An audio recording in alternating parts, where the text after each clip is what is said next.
G'day and welcome to another episode of Kiwi Car Life. And picture this scenario: you've just turned 18 years old, you've got your full license here in New Zealand, and you want to get yourself a sporty 6-speed manual transmission 4-cylinder car, as every 18-year-old wants. But the age-old question is, do you go for the front-wheel drive Honda Integra or the rear-wheel drive Toyota GT86. Starting off with the Integra, this car was produced from 2001 to 2006, so compared with the 86, it is definitely the older example. But there are a number of different Integras that you might be choosing between. The pre-facelifts could be had in 3 different flavors. You have the base VTI model, which had a K20A3, around 160 horsepower, 120 kilowatt, with a 5-speed manual or a 5-speed automatic. That was kind of the entry-level car, and you can tell it apart if you look under the bonnet, and it's got a plastic intake manifold. Then the next one up is the New Zealand new Type R. Not terribly common, they only made around 30 of them for the New Zealand market, so it's highly unlikely that you'll find one,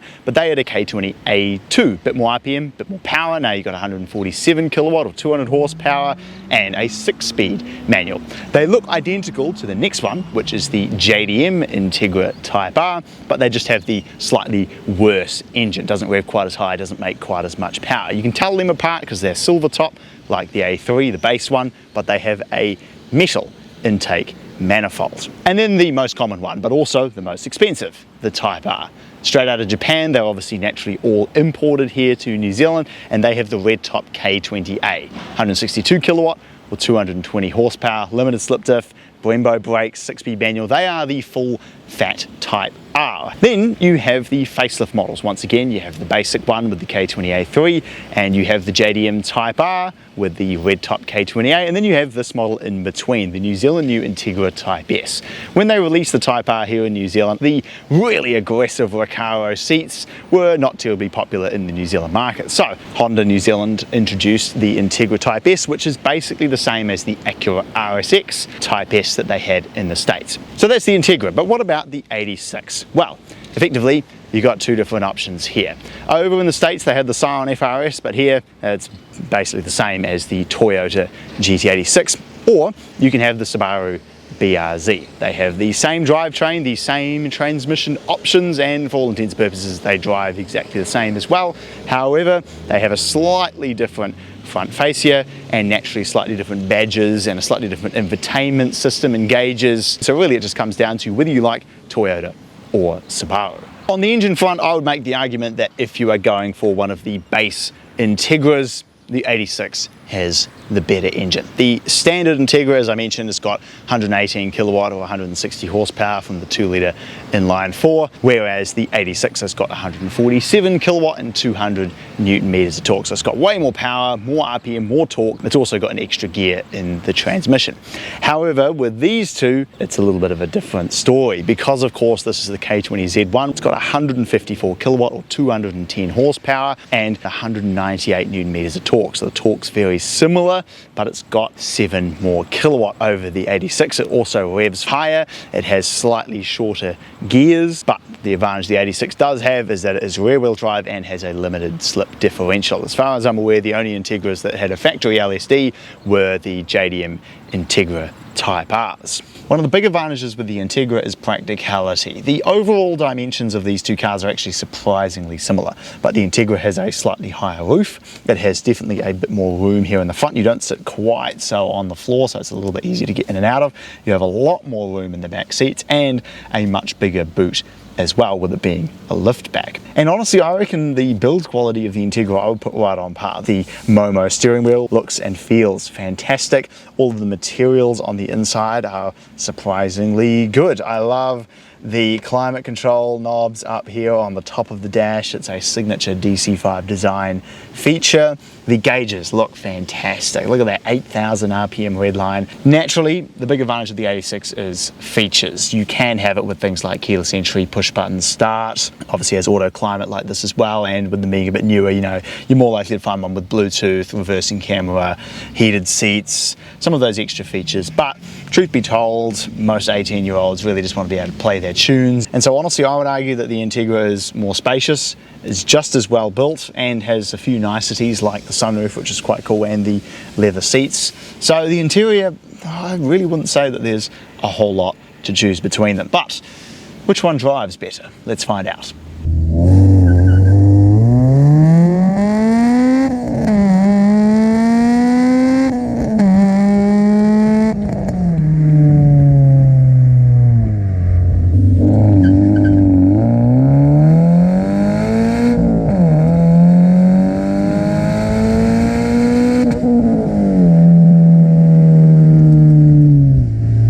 Driving the Integra Type S.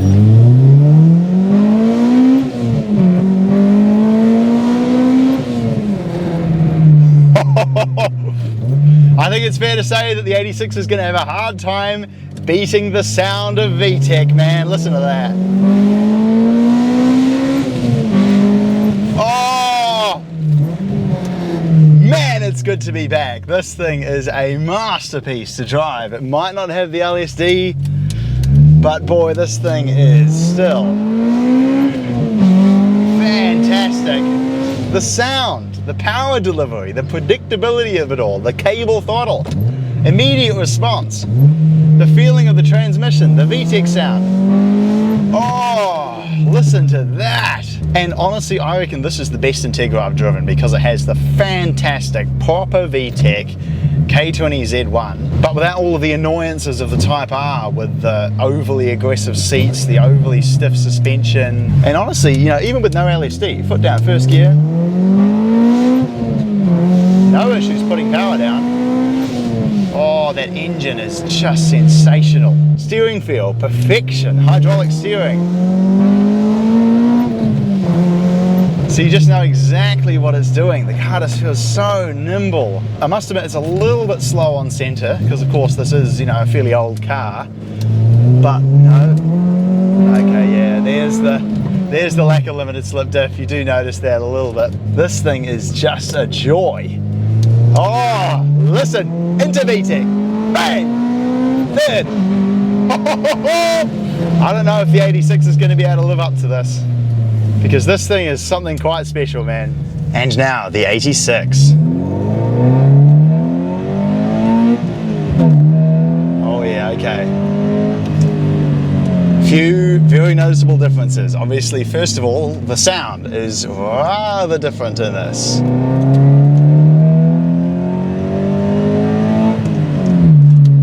And electronic throttle. So as a result, the throttle, you know, isn't quite so easy to modulate.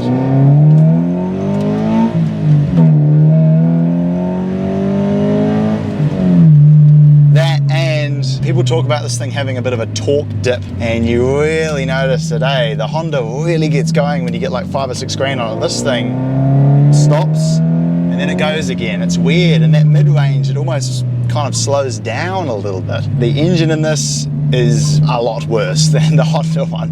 It doesn't sound anywhere near as good, it doesn't rev as high, the gears are way longer, so it just doesn't go through the revs quite as quick. 4, 5, 6. I just feel like the Honda just pins through the RPM range a lot quicker than this. Now, some things this does do well. Because it is a little bit lower, you can tell this has got a much lower center of gravity. It feels more nimble, the steering ratio is quicker, so it does change direction really well. This does also feel a little bit lighter, maybe just because of the faster steering. I feel like it does just feel perhaps that little bit more nimble, you know, through this roundabout here. Oh, it does change direction beautifully. And the gearbox, just a peach of a transmission, up and down gears. Both are definitely really, really great cars. And as I mentioned, steering feel, transmission, clutch and brakes, interior, exterior, you know, both of them I would put right on par. The difference is the Honda just has a much better engine. Really, the only thing this has going for it in the drivetrain department is just the fact that it's rear-wheel drive, because it is quite fun to just be able to hang the back end out a little bit, get on the power. Oh yeah. But I'm going to say it. If you are 18 years old, or any age for that matter, and you want a fun, reasonably affordable, relatively modern, hot coupe or whatever these are, the Integra is better. It just is. But what do you think? Let me know down in the comments, and if you are 18 and you're looking at both of these cars and you do end up buying something, let me know what you get, and I will look forward to seeing you again next time.